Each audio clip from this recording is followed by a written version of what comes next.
Ladies and gentlemen, the ringing of that phone bell means mystery, adventure. Nero Wolfe's office, Archie Goodwin speaking. Mr. Wolfe? No, he isn't. Huh? Oh, well. For you, maybe he is. I'm not here. Oh, yes. He's always here. I've gone out. No. He seldom ever goes out. I won't start on anything tonight. Well, sure, he'd love to start on a case tonight. What's your name? Oh, that's a beautiful name. Address? Archie, it's another woman hang-up. No. Honest, I'm not Mr. Wolfe, but I'm his agent. Yeah, I'll be right over, miss. Goodbye. What's her trouble? Where are you going? Well, she said she's received some threatening notes and she's afraid to leave her hotel. So long, boss.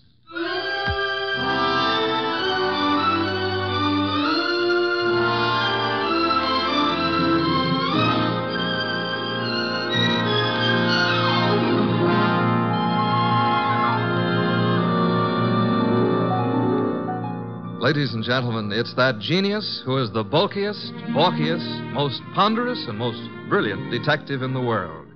Yes, none other than that chair-borne mass of unpredictable intellect, Nero Wolfe. Created by Rex Stout and brought to you in a new series of adventures over this NBC network in the person of Mr. Sidney Greenstreet.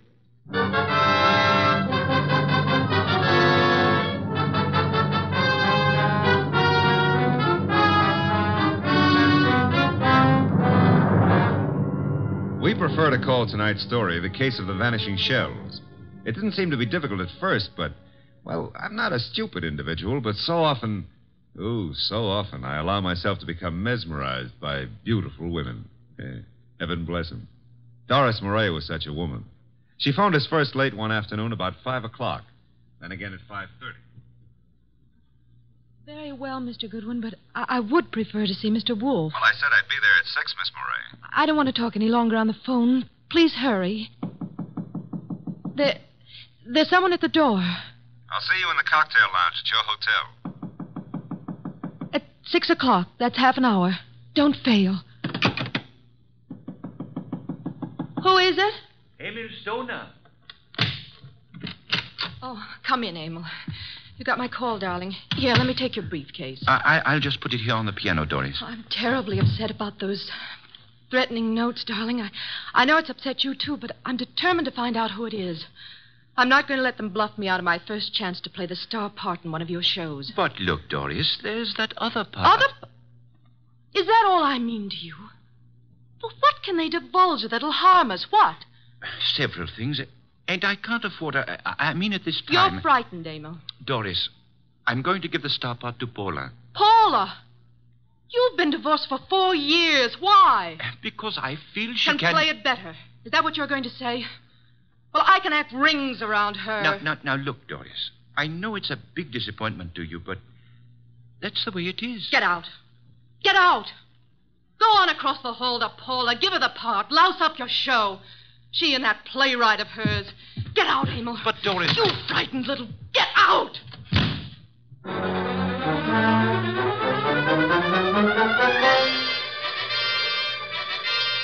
I believe, Mr. Wolfe, you're making a great mistake in not coming along. Indeed. I'm sure that what attracts you could not possibly be of interest to me. The gal needs help. Money is money. Girls, money, phooey. Yeah, well, we could have dinner out for a change. They have one of the finest chefs in town at that hotel. You're most impolite. I'm trying to read this book. Poetry. Archie. Yes, sir? Shut up. Well, we need money. That filthy green cabbage is necessary to our existence. This may be a tough case, you know. You're sufficiently intelligent. Sometimes. If I sat around like you do, I'd weigh 500 pounds, too. Archie, leave the room. Besides, it's only 300. What a way to run a business. Orchids, beer, books. Don't keep the charming client waiting. Okay, I'm going. And always remember there is a telephone.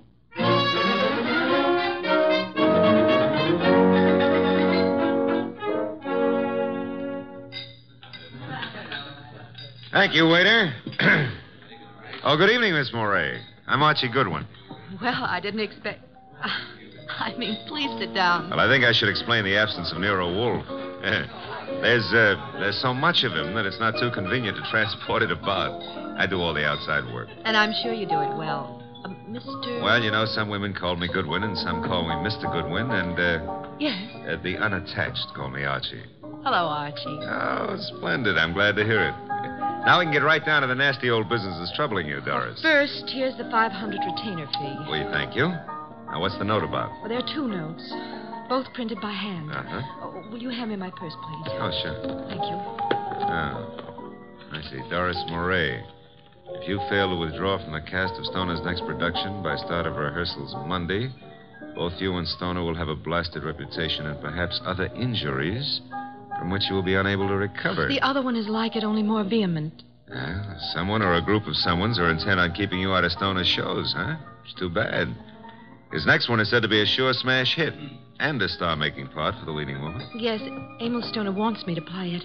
He's been planning on it ever since David Banning wrote the play. What does David Banning think of you playing the part? Well, I don't think he's too enthused about it. You see, Mr. Stoner and Paula Kenyon have been divorced for 4 years, but she has continued to be his top leading woman. Now she's engaged to David Banning, who wrote this play. Oh. Makes things a bit difficult. Well, of course, Rick Hunter, Stoner's director, is... Hunter's somewhat in favor of your playing the part. Well, Rick Hunter is very fond of my work. And very fond of you as well, huh? Yes, unfortunately. I like Rick Hunter tremendously, but Emil Stoner has been of greater interest to me. In fact, we're more or less engaged, Mr. Goodwin. Oh, well, had any words lately with the ex-Mrs. Stoner? Paula Kenyon, is that her name? Paul and I were great friends when I first joined the Stoner Productions, but I don't know, I don't think she appreciated the fact that Mr. Stoner and Rick Hunter, the director, took such an interest in me. Tell me, did you ever think you were in love with Rick Hunter? Yes, at first I was thrilled by his artistic imagination. And then as time went on, I realized that he was subject to melancholia. Mr. Stoner was more stable, and I needed someone older to advise me. Well, what's wrong with your reputation of Mr. Stoner's? Well, there's nothing I fear, but I'm afraid Mr. Stoner is somewhat disturbed by these threats. He feels there's something in his past of sufficient import to really harm him. I think it's nonsense. Well, then what we have to do is uncover this person or persons before you end up with ruined careers on Broadway. Where does the ex-Mrs. Stoner live? Well, as a matter of fact, she lives just down the hall from me. Lived here for years. Oh, well, I think it's advisable, honey, that you stay close to your room until we solve this thing. Oh, but I'm not afraid for my life, Archie. No? Well, I am. I'll see you into your room, Doris. Oh, now, please, Mr. Goodwin, if you... Oh, you don't trust the boy, huh? Oh, well, Such beautiful eyes. Well, Lovely red hair. Yeah. You could have the lead in my new play. I never wrote one, but for you, I'll try anything. Come along. Here's your bag. Well, hello, Doris. Oh, hello, Rick. Mr. Goodwin, this is Rick Hunter. Hiya, Hunter. Nice shows you've been putting on. I've just been admiring your work, Goodwin. Yeah, oh, well, that's nice. I'm glad. Nothing like encouragement for a beginner, Mr. Hunter. You're ready for the big time from what I saw. Heard from Emil Stoner today, Doris? I talked to him once this morning. Have you been sitting in the cocktail lounge all afternoon? Yeah. That I have, honey. I want to see you play that lead, baby. And I think I just about got it all settled. Dreaming about it won't settle it. Liquor never accomplished anything in itself, Rick. Come on, Mr. Goodwin. He's a very jealous man, Doris. In fact, right now, I can feel his thoughts piercing me between the shoulder blades. Oh, excuse me. Here's a phone book.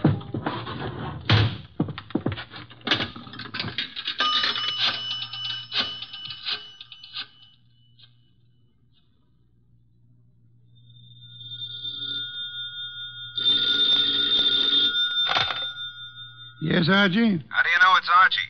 I felt the time was exactly right for you to call. I wish you felt it was time to earn some money. Is this a worthwhile case? Well, she's a beautiful redhead, and, That, of course, makes it very worthwhile. Yeah, well, I got 500 as a retainer. Phooey, a pittance, and probably all you'll ever get. What do you mean by that? She's probably guilty. Now, look, boss, she's the victim. Received notes threatening her reputation and her health if she plays the star part in Emil Stoner's new production. Also, they threatened Emil Stoner likewise. The playwright, Dave Banning, is engaged to Paula Kenyon. Incidentally, she lives here at the hotel, too, just down the hall from Doris.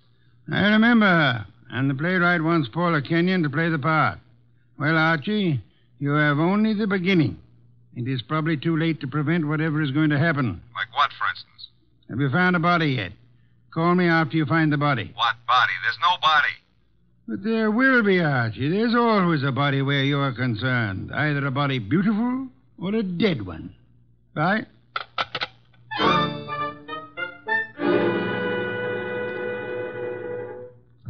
Thanks for seeing me to my room, Archie. Oh, I'm not stopping here, Doris. I'll take a look inside. But I'm not. Oh, I insist. Part of my job, you know. If I fail to take every precaution, Mr. Wolfe would never...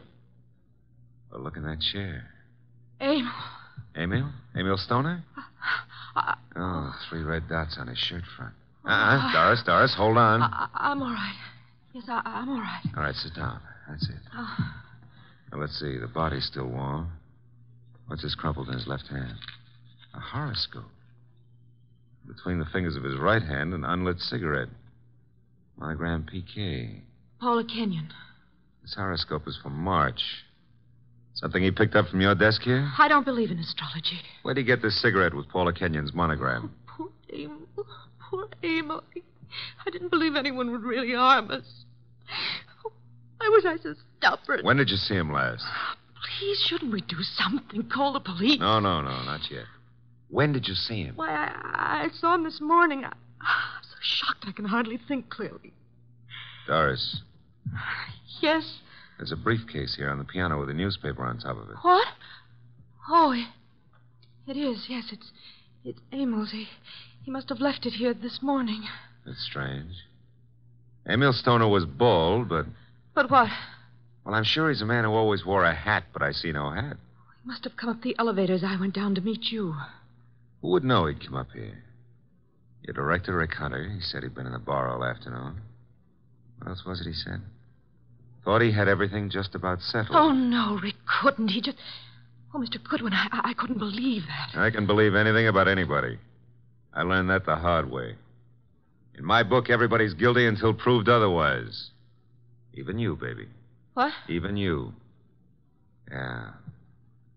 A Herald Tribune newspaper. Are you sure you haven't seen him since this morning, Doris? What are you doing? Absolutely nothing.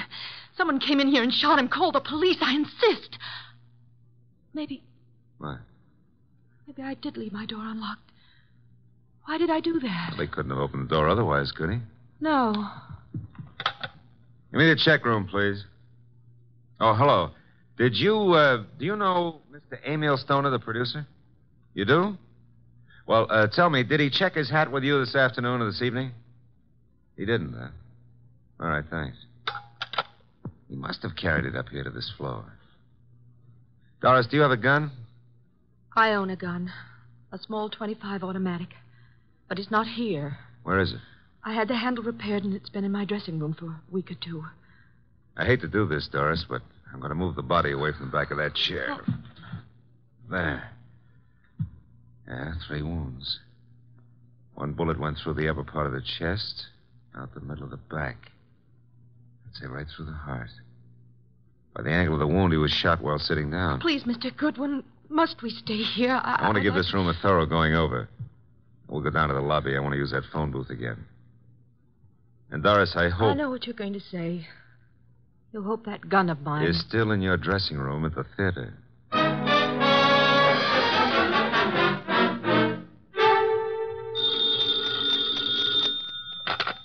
Nero Wolfe speaking. Oh, Mr. Wolfe, may I have your autograph?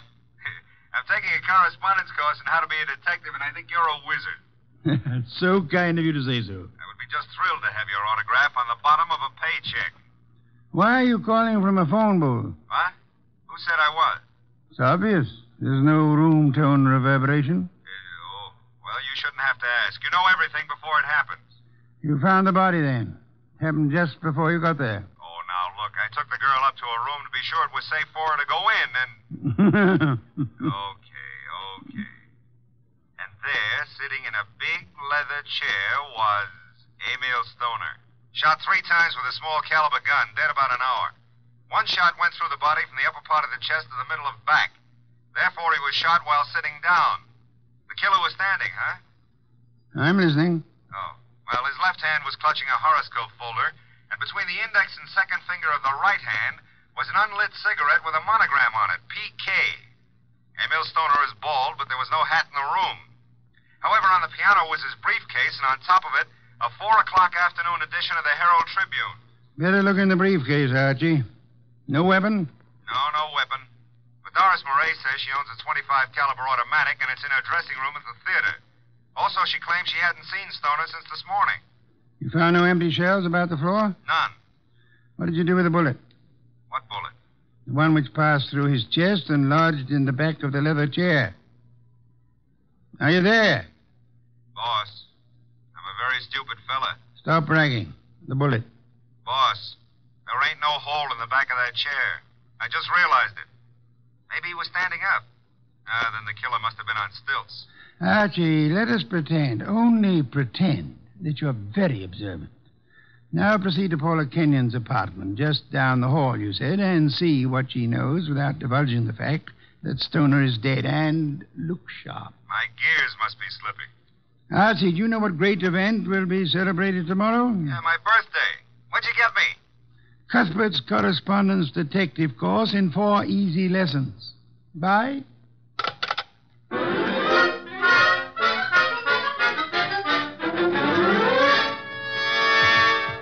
This is Paula's apartment.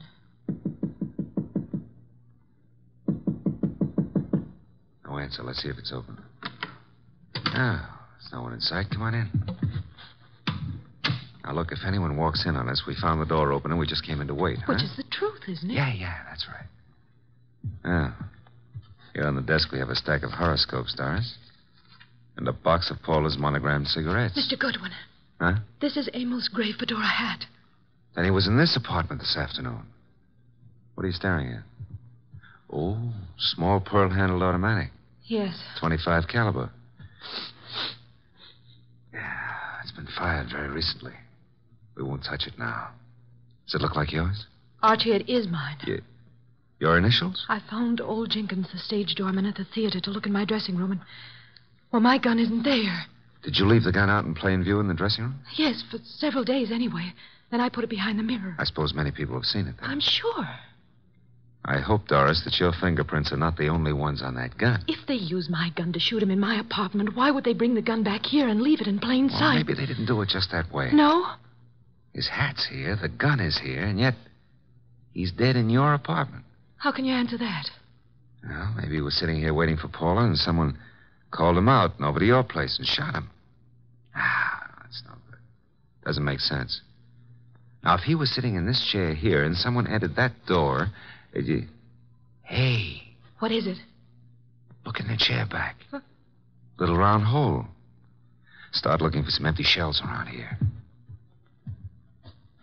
You find something? No, I want to make a call. He was shot with this automatic. 3 shells were ejected. They certainly vanished. Nero, Wolfe speaking. Archie, I'm at Paula Kenyon's. She's not here. Found his hat, a stack of horoscopes on the desk, box of monogrammed cigarettes, a .25 automatic which belongs to Miss Moray, recently fired, but not an empty shell in sight. No blood, but a single small hole in the back of the chair near the desk. Doris Moray is with me. I will call Inspector Kramer now about the body and have ballistics check the bullets with the gun. The bullet in the chair back?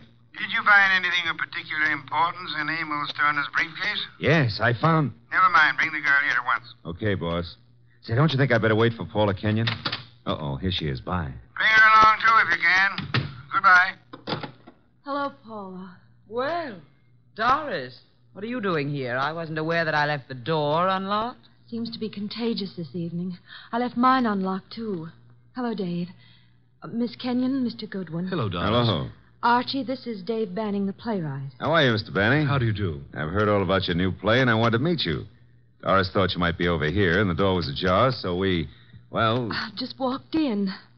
I hope you don't mind, Paula. Certainly not. I'm used to people just walking in. We were here a while ago, went down to the cocktail lounge for a while. When does the play open, or have you cast it yet? Mr. Stoner handles that part of it. Are you a prospective investor, Goodwin? Oh, I've had a number of flings in the business. Matter of fact, I expect to see Mr. Stoner tonight. You do? Tonight? Here? I don't understand. What's this fencing all about? Doris, you're not just visiting me. We've hardly spoken for...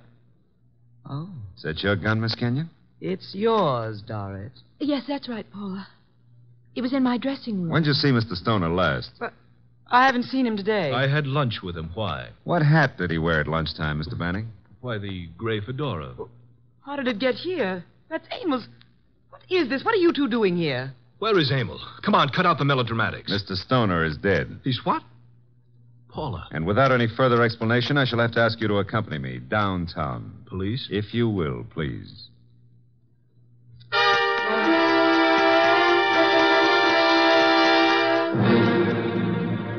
They're still in the front room, boss. I'll bring them into your office when you're ready. Yes, Archie. I'm sure they're all anxious to talk. They've been sitting there for an hour now. Maybe we ought to make some sort of explanation to them, huh? Why? This sort of technique should work very well in this particular instance. Yeah, but I don't know about that director, Rick Hunter. He may be difficult. Does anyone know that you found the completed and signed contract in the briefcase? No one. Mm-hmm. Good.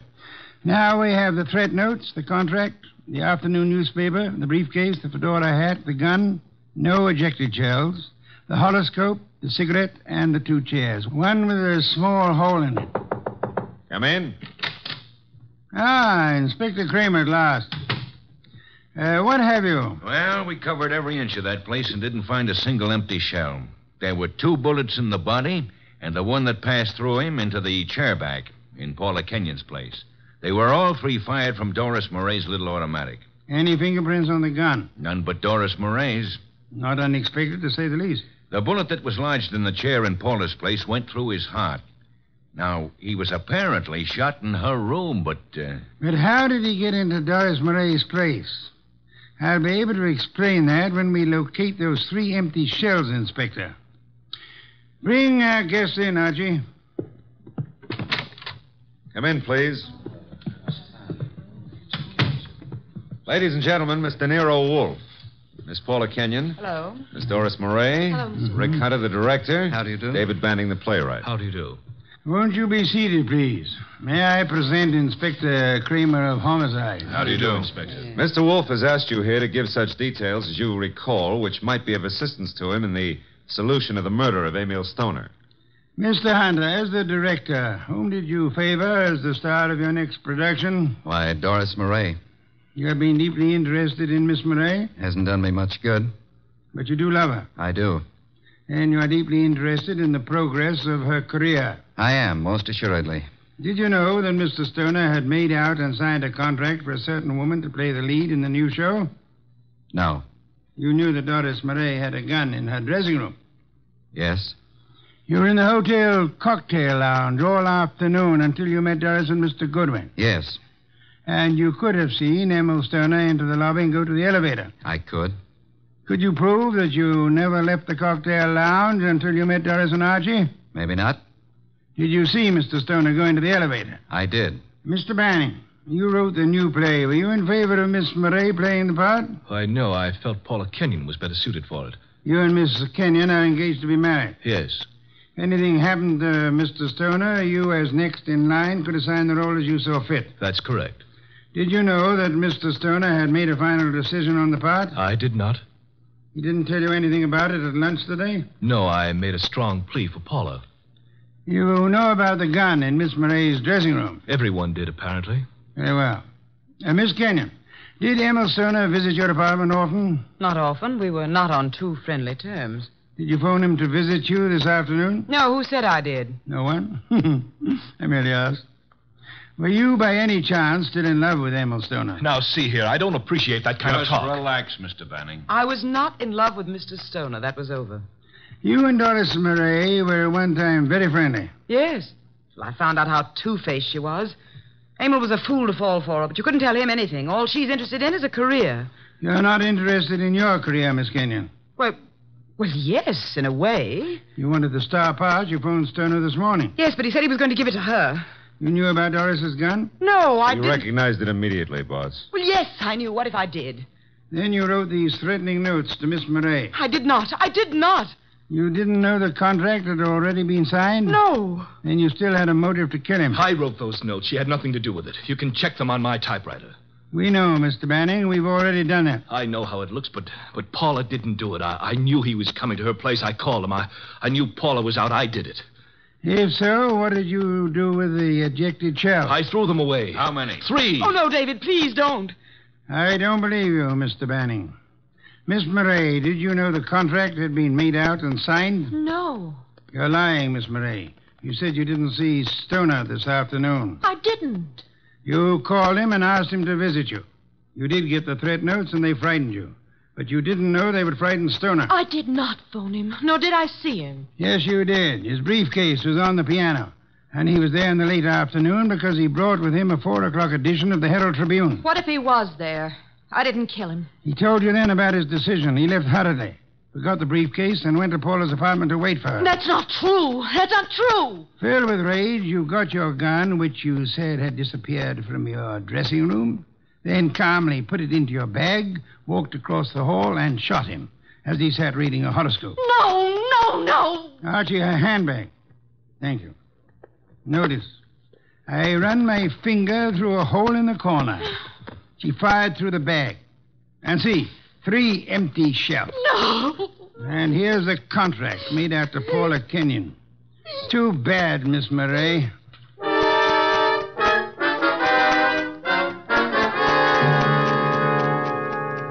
Well, that's a good day's work, boss. Some beer, Archie. Right. Say, tell me, how did Stoner, if he was shot in Paula's room, get back to Doris's room? She couldn't carry him. Oh, now, Archie, that's not too difficult. He walked. Shot through the heart? Impossible. That's a fallacy, Archie. Official medical records show that people have walked a block in such instances. No wonder Doris was so shocked when she saw him back in her room. The shooting took place after she called us, and it seemed unbelievable that anyone would leave the gun and not the ejected shells. Ergo, the gun must have been concealed when fired. Yeah. Paula would have no reason to do that, because she was in her own apartment. And these men are not the type who would have fired through their coats. And Doris, before she started down the hole, would naturally conceal the gun, huh? In her handbag. Where else?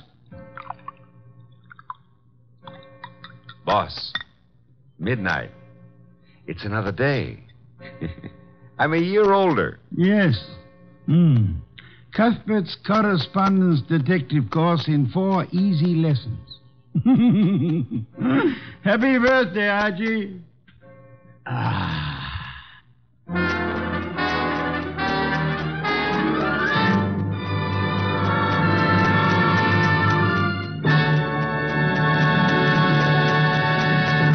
You have been listening to The New Adventures of Nero Wolfe, starring Sidney Greenstreet.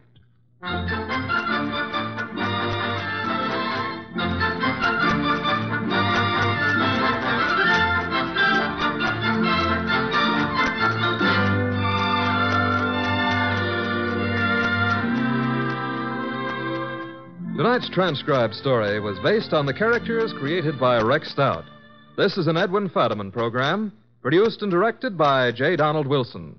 In the cast were Gerald Moore as Archie Goodwin, and Gene Bates, Betty Lou Gerson, Bill Johnstone, Peter Leeds, and Vic Perrin. Next week at this same time, Nero Wolfe and Archie will bring you The Case of the Party for Death. Don Stanley speaking.